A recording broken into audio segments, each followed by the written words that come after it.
Welcome to MojoPlays, and today we're theorizing what might appear in CD Projekt Red's confirmed sequel to Cyberpunk 2077.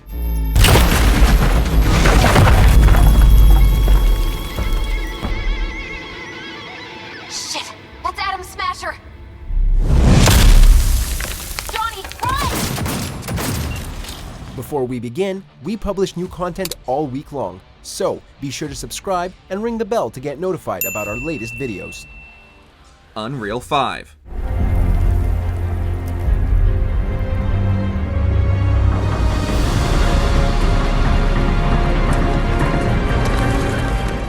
Some of the only tangible information we have about the next Cyberpunk game is that CDPR is going to be using Unreal 5. 2077 used Red Engine 4, the latest version of the studio's proprietary engine. It's a hugely powerful engine with support for detailed environments, some of the best character animations ever seen in a game, and of course, beautiful lighting even if you don't have ray tracing turned on. See you as dead. Jack, sit down. This ain't gonna end well, but shit. But 2077 had so many technical issues that it's easy to see why CDPR would make the call to retire its own engine and work with Epic Games. This hopefully means that there will be fewer technical issues with its future releases, and that developers can collaborate with Epic to iron out the kinks.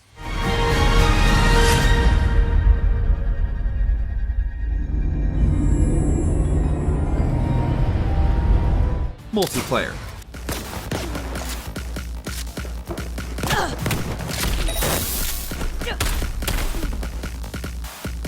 Something else we've actually had confirmed by CDPR is that its future games are going to have multiplayer components. 2077 was supposed to have a multiplayer component until it was eventually cancelled, but studio leads have also said they want to incorporate multiplayer into future titles. This doesn't just mean Cyberpunk, but also the next Witcher games, and there's no information on what form this would take.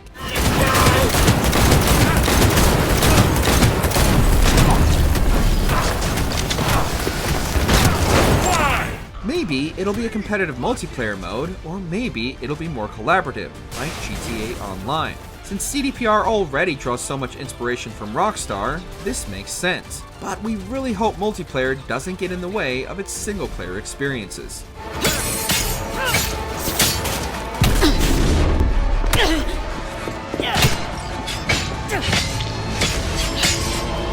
Setting. Good morning, Night City! Yesterday's body count lottery rounded out to a solid and sturdy 30. 10 out of Haywood, thanks to unabated gang wars. One officer down, so I guess you're all screwed! We're now into the realm of speculation and theorizing about where the next game might be set. Night City is the obvious choice, being the TTRPG's most iconic setting, but it's not the only location. Other California cities like LA and San Francisco are also important in the world. Ooh, I love this town. Love it like you might love a mother who popped you out on the steps of an orphanage once and now stops you to ask if you got a smoke for her. It's also possible that we move further afield, to cities like Hong Kong and Tokyo, which also have their own complex lore in the world of Cyberpunk. But not every RPG needs to constantly move its setting. Most of the Like a Dragon games make liberal use of Kamurocho, making it deeper with each new release and only recently adding new regions to the series. So we could see Night City continue, but made even bigger with the addition of new internal spaces. In Night City, the city of dreams. Plot. Come on, Kirk. Even you don't buy that. Kabuki's tech wizards sell more magical shit than this under the counter. Have a little faith. We have no idea what the plot would be, though some speculate that we'll be heading a decade into the future at least. This would be interesting since it enables CDPR to build new lore without being beholden to the long history of the world in the TTRPG. On the other hand though, could we potentially get a prequel? WNS, N54, even the pirate networks. You blowing up everywhere. People loved it when GTA went back in time to give us Vice City, and Red Dead 2 is a prequel even more beloved than the original. Could we go back decades and see crucial events like the Corpo Wars actually play out? This way, CDPR wouldn't have to account for players having drastically different endings in the first game. At the same time, people generally like the story moving forward, but it could move away from themes like AI to the TTRPG's other topics like nuclear war.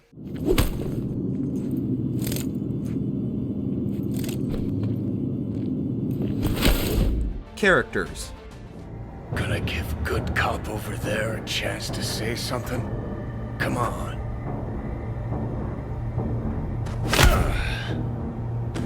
Which terrorist organization do you belong to? Prequel or sequel, there are plenty of characters we could see come back. Johnny Silverhand likely wouldn't return for a sequel set in the future considering the vastly different endings for him, and the same goes for V. But other figures like Rogue and some of the Nomads could come back or be seen at an earlier point in time, along with the various fixers V gets side quests from. So you ready to get going or what? Let's roll. No point in waiting. We still want to see plenty of new characters, of course, and it could be tricky to account for the different endings available for each romance options, for instance. Still, other studios, notably BioWare, have done it before in their RPGs, and CDPR is nothing if not ambitious, so we're sure fan-favorite characters will be reincorporated in interesting ways. No blaze of glory for me. Prologues. Pepe asked me to talk you up. What, he too shy to hand over the Eddies himself? Tell him I don't bite. This is something we'd love to be expanded. Cyberpunk 2077 did have 3 prologues, but each was only about 30 minutes long, and V ultimately ends up pretty much being a street kid regardless of how you start the game. Looks like it's my lucky day. What do you want? To settle our biz, once and for all.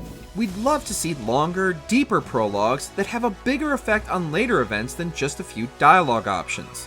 Again, this is something BioWare has done before, but only with Dragon Age Origins. After that, it was largely abandoned, despite being a phenomenal way to begin an RPG. If the prologues had wider consequences and were maybe an hour or 2 hours long, that would be a great way to reintroduce people to the world. AC's Legends! Know where you'll find most of them? The Graveyard! Classes.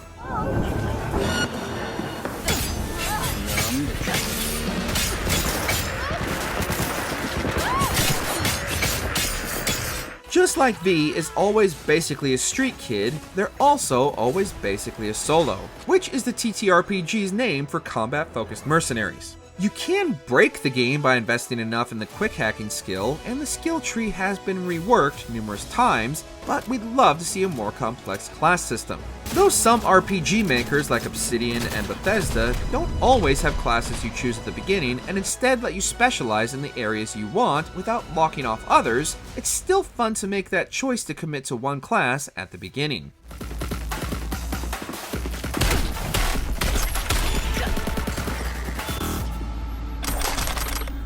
There were also some playstyles in the TTRPG that never made it into the first game, like the Rocker Boy role. Yes, Johnny's a Rocker Boy technically, but in terms of his gameplay, he's still essentially a solo as well.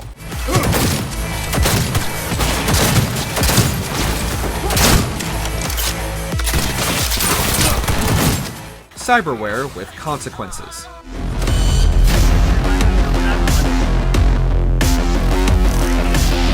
It's a city of dreams, and I'm a big dreamer. In the TTRPG, Cyberware has a humanity cost to install, and the more Cyberware you install, the lower your humanity. When it reaches 0, you enter cyberpsychosis, which means you'll lose control of your character, and they become an NPC.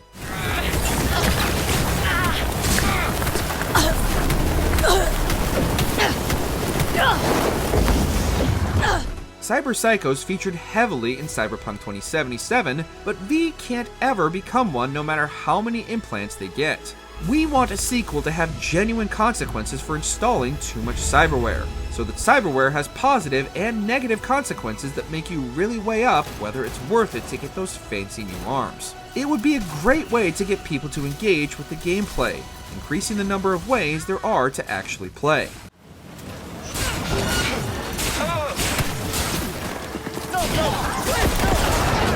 Siri. The world where Eridan couldn't find you. What was it like? You wouldn't believe me if I told you. Will we see Siri in the next Cyberpunk game? Plenty of people hope so, and that's all thanks to an Easter egg in The Witcher 3. While asking Siri about her travels through time and space, she reveals that she visited a world that sounds suspiciously like Night City. Try me. People there had metal in their heads, waged war from a distance, using things similar to megascopes, and there were no horses. Everyone had their own flying ship instead. Many thought we might get a Siri cameo in the first game, but that didn't happen. We were stuck with cameos from Hideo Kojima and Grimes. We now know that Siri will be the main playable character in The Witcher 4. Could we see her original visit to Night City, or could she return there on purpose? Hopefully, we'll find out before the end of this decade. Fooling around. Told you wouldn't believe me. We should have stayed there. Release. Main issues: sky-high rate of violence, and more people living below the poverty line than anywhere else.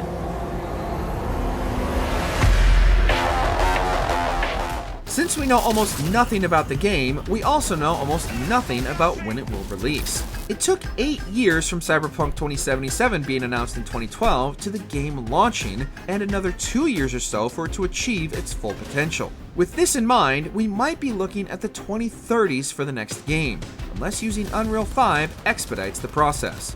The dialogue system in Cyberpunk 2077 is fully gameplay driven.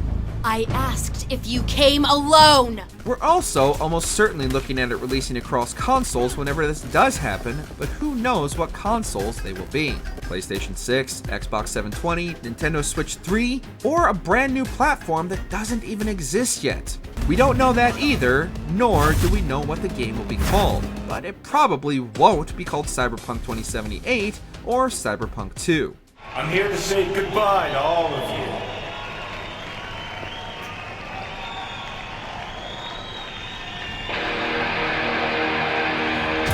Let us know in the comments what you think CDPR should do with the game to make your dream sequel. This city's always got a promise for you. Might be a lie, an illusion, but it's there, just around the corner, and it keeps you going. Thanks for watching. If you enjoyed the video, there's more where that came from.